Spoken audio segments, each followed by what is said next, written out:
இன்னைக்கான வீடியோ தாங்க வந்திருக்கு. இது வந்து பார்ட் 2ங்க. பார்ட் 1 வந்து நம்ம ஆல்ரெடி போட்டாச்சு. பார்க்காதவங்க அத பார்த்தா தான் இந்த வீடியோ வந்து புரியும் அப்படின்னு தாங்க சொல்லணும். இந்த வீடியோல பார்த்துக்கிட்டோம்னா, நம்ம ஆதி இருக்கார்ல, ஆதி வந்து பாரதி கிட்ட ஐ லவ் யூலாம் சொல்லிக்கிட்டு இருக்காரு அப்படின்னு தாங்க சொல்லணும். எபிசோடு வந்து சூப்பரா இருக்கு அப்படின்னு தாங்க சொல்லலாம். அதெல்லாம் பார்க்குறவங்க சேனலை மட்டும் மறக்காம லைக் அண்ட் சப்ஸ்கிரைப் மட்டும் பண்ணிருங்க.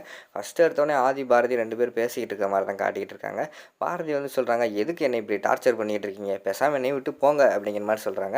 "ஏன் பாரதி, உங்கள விட்டு போகணுன்ட்டு நான் முடிவு பண்ணியிருந்தா, எதுக்கு உங்க பின்னாடியே வந்துகிட்டு இருக்கேன்? உங்க கூட சேர்ந்து வாழணும்னு சொல்லிட்டு தான் நான் வந்துகிட்டு இருக்கேன். சரியா?" அப்படிங்கிற மாரி சொல்லிட்டு இருக்காங்க. "இப்படிலாம் பண்ணிட்டு இருந்தீங்கன்னா, எனக்கு ரொம்ப கெட்ட கோவம் வந்துரும்" அப்படிங்கிற மாரி சொல்றாங்க. "பரவால்ல வரட்டும். இதுவரைக்கும் வராத கோவமா இனிமே வந்துற போகுது. உங்க கோவத்தெல்லாம் பார்த்து பார்த்து நான் ரசிச்சுக்கிட்டு இருக்கேன். இன்னும் கோவப்படுங்க பாரதி" அப்படின்னு சொல்லிட்டு கிண்டல் பண்ணிக்கிட்டு இருக்கிற மாரி காட்டிட்டு இருக்காங்க. "இங்க பாருங்க, தேவையில்லாம என் பின்னாடி வராதீங்க. நானும் என் பொண்ணும் இனிமே வந்து நீங்க தேவையில்லைன்னு சொல்லி வாழ்ந்துகிட்டு இருக்கோம். இந்த நேரத்துல வந்துகிட்டு எங்க பின்னாடி வந்து ஆசைய தூண்டிக்கிட்டு இருக்காதீங்க" அப்படிங்கிற மாரி சொல்லிட்டு இருக்காங்க. "ஆமா பாரதி, நான் இனிமே வந்து உங்கள தொடர்ந்து லவ் பண்ண போறேன். லவ் டார்ச்சர் பண்ண போறேன்" அப்படிங்கிற மாரி சொல்றாங்க. "என்னது லவ் டார்ச்சரா?" அப்படிங்கிற மாரி சொல்லிட்டு இருக்காங்க. "ஆமா, இதுக்கு முன்னாடி வந்து நான் ஃபர்ஸ்ட்லேருந்து ஆரம்பிக்க போறேன். இதுக்கு முன்னாடி வந்து உங்ககிட்ட நான் வந்து ஆதியா தானே லவ் பண்ணிக்கிட்டு இருந்தேன். ஆனா இப்போ வந்து என் கூட வாசுவும் சேர்ந்துருக்காரு. வாசுவோட லவ் எப்படி இருக்கும்? ஆதியோட லவ் எப்படி இருக்கும்? 2 லவ்வும் சேர்ந்து உங்கள லவ் பண்ண போகுது" அப்படிங்கிற மாரி சொல்றாங்க. "இங்க பாருங்க, நீங்க என்ன வேணா பண்ணிட்டு போங்க. இனிமே வந்து என்னோட வாழ்க்கையில நீங்க கிடையாது" அப்படின்னு சொல்லிட்டு அந்த இடத்துல இருந்து பாரதி ஒருவருன்னு போயிடுறாங்க.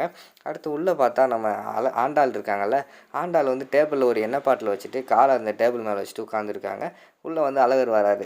அழகர்கிட்ட வந்து அந்த ஆண்டாள் வந்து அந்த எண்ணெய் பாட்டில வந்து கைய காட்டுறாங்க. "என்னடி?" அப்படிங்கிற மாரி சொல்றாங்க. எண்ணெய் பாட்டில கை காட்டின உடனே அத எடுக்காங்க. அடுத்து செய்கையிலே கையில ஊத்துங்கிறாங்க. கையில ஊத்துன உடனேயும் டக்குன்னு நம்ம அழகர் வந்து தலையில தேய்க்க போறாரு. "ஏய் ஏய்" அப்படின்னு சொல்லிட்டு, "கால்ல தேய்ச்சு விடு" அப்படிங்கிற மாரி சொல்றாங்க. "கால்ல எதுக்கு தேய்க்கணும்?" அப்படிங்கிற மாரி வந்து நம்ம அழகர் கேட்டவுடனே டக்குன்னு சேலைய வந்து அந்த முட்டிங்கால் வரைக்கும் தூக்குறாங்க. "சுளுக்கு இருக்கு. சுளுக்கு எடுத்து விடு" அப்படிங்கிற மாரி சொல்றாங்க. "ஏண்டி, நான் ஒரு பிரசிடெண்ட் ஆகப் போறேன். உனக்கு சுளுக்கு எடுத்து விட்டுக்கிட்டு இருந்தா, உன் கால பிடிச்சேன்னு சொல்லிட்டு என்னை வெளியில என்னடி பேசுவாங்க?" அப்படிங்கிற மாரி அழகர் சொல்றாங்க. "ஏய், அதான் ஆகலைல, ஆனா பார்த்துக்குருவோம். ஃபர்ஸ்ட்டு எடுத்து விடு" அப்படிங்கிற மாரி சொன்னோனே, "ஏன்டி உனக்கு இதே வேலையா போச்சுடி" அப்படின்னு சொல்லிட்டு லெஃப்ட் கால வந்து அப்படியே சுளுக்கு எடுக்கிற மாரி உருவி விட்டுக்கிட்டு இருக்கிற மாரி காட்டிக்கிட்டு இருக்காங்க. அப்படியே வந்து அந்த ஆண்டாள் வந்து நம்ம அழகர பார்த்து ரசிச்சுக்கிட்டு இருக்காங்க. "ஏன்டி என்னடி சுளுக்கு எடுத்துக்கிட்டு இருக்கேன், நீ பாட்டுல உட்காந்துக்கிட்டு இருக்க" அப்படிங்கிற மாரி சொல்றாங்க. "வலிக்குது, அதான் அப்படி இருக்கேன்" அப்படின்னு சொல்லிட்டு பொய் சொல்றாங்க. "சரி சரி எடுத்தாச்சு போ" அப்படின்னு சொல்லிட்டு கால உருவி விட்ட பிறகு சொல்றாங்க. பார்த்தா டக்குன்னு இவங்க லெஃப்ட் கால்ல வந்து சுளுக்கு எடுத்தாரு. ஆனா அவங்க ரைட் கால நொண்டி நொண்டி போறாங்க. "ஏன்டி, நான் லெஃப்ட் கால்ல தானே உனக்கு சுளுக்கு எடுத்து விட்டேன். நீ என்ன ரைட் கால் நோண்டுற? நடிக்கிறியா?" அப்படின்னு சொல்லிட்டு அடிக்க வராரு. திடுதிடுன்னு ஓடிடுறாங்க. அதுக்கடுத்து வந்து அழகர் வந்து யோசிச்சுக்கிட்டு இருக்காரு. என்ன இருந்தாலும் இவ என்ன பண்ணாலும் நமக்கு கோவம் வரவே மாட்டேங்குது. இவளுக்குள்ள ஏதோ ஒண்ணு இருக்கு. உள்ள ஏதோ ஒரு மேஜிக் வச்சிருக்கா.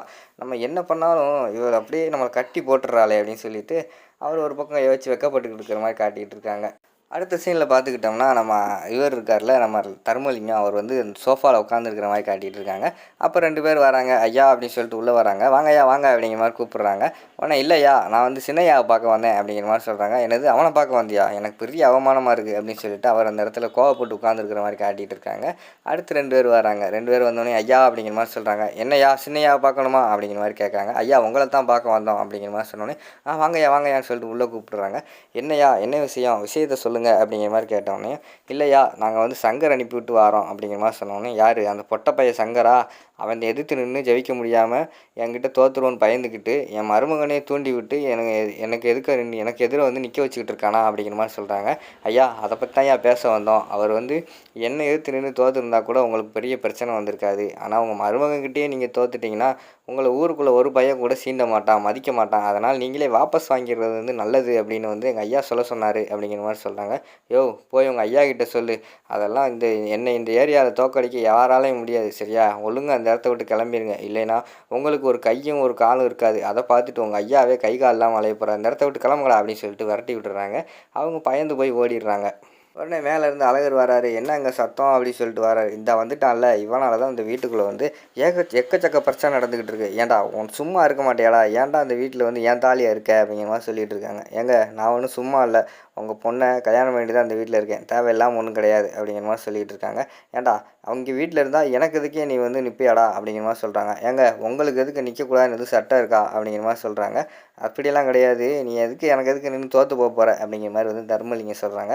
"ஏங்க, அதெல்லாம் கிடையாது. நான் தான் ஜெயிக்க போகிறேன். நீங்கள் தான் தோற்க போகிறீங்க" அப்படிங்கிற மாதிரி சொல்லிகிட்டு இருக்காங்க. "சரி பார்ப்போமாடா, நீ ஜெயிச்சிட்டா நானும் என் பொண்டாட்டி பிள்ளை எல்லாருமே இந்த வீட்டை விட்டு வெளியே போகிறேன்டா. ஆனால் நான் ஜெயிச்சிட்டா நீ இந்த வீட்டை விட்டு வெளியே போயிடுறா" அப்படிங்கிற மாதிரி சொல்கிறாங்க.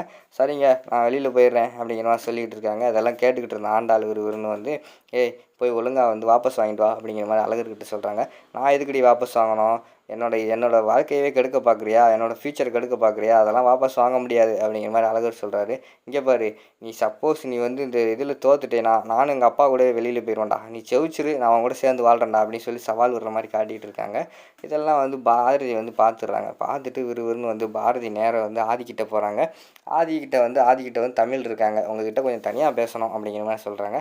தமிழ் கிளம்புங்க, அம்மா ஏதோ தனியாக பேசணுமா, நாங்கள் பேசுகிறோம் அப்படின்னு சொல்லிட்டு தமிழ் அனுப்பி வச்சிடுறாங்க. உடனே பாரதி வந்து சொல்கிறாங்க, இங்கே பாருங்கள் ஒரு முக்கியமான விஷயம் பேசணும் அப்படிங்கிற மாதிரி சொன்னோன்னே, எது நம்மளை பற்றியா அப்படிங்கிற மாதிரி கேட்டவொடனே, இல்லை நம்ம தான் நம்மளோட ஃப்ரெண்டை சேர்த்து வைக்கணும்னு நினச்சோம்ல, அவங்க 2 பேரும் இப்போ பெரிய பிரச்சனை ஆயிடுச்சு. இப்போ வந்து அழகர் வந்து ஜெயிக்கலைன்னா கண்டிப்பாக அவங்க 2 பேரும் பிரிஞ்சிருவாங்க, அதனால் என்ன பண்ணுறது அப்படிங்கிற மாதிரி கேட்காங்க. சரி அவங்கள ஜெயிக்க வச்சுருவோம், ஆனால் அதுக்கடி நம்ம 2 பேரும் அடிக்கடி மீட் பண்ணி பேச வேண்டியிருக்கும், ஃபோன்லலாம் பேச வேண்டியிருக்கும், உங்களுக்கு ஓகே இருக்காதுன்னு நினைக்கிறேன் அப்படிங்கிற மாதிரி ஆதி சொல்கிறாங்க. என்ன சொல்கிறது, அவங்க 2 பேரும் சேர்த்து வைக்கிறதுக்காக ஃபோன் பண்ணுங்க நான் பேசுகிறேன், ஆனால் அதை பற்றி மட்டும்தான் பேசணும், வேறு ஏதாவது பற்றி பேசுனீங்கன்னா அவ்வளோதான் அப்படிங்கிற மாதிரி சொல்லிவிட்டு அவங்க 2 பேரும் பேசிக்கிட்டு இருக்கிற மாதிரி காட்டிகிட்டு இருக்காங்க. அதோட பார்த்தீங்கன்னா அந்த எபிசோட் வந்து முடிச்சிடுறாங்க.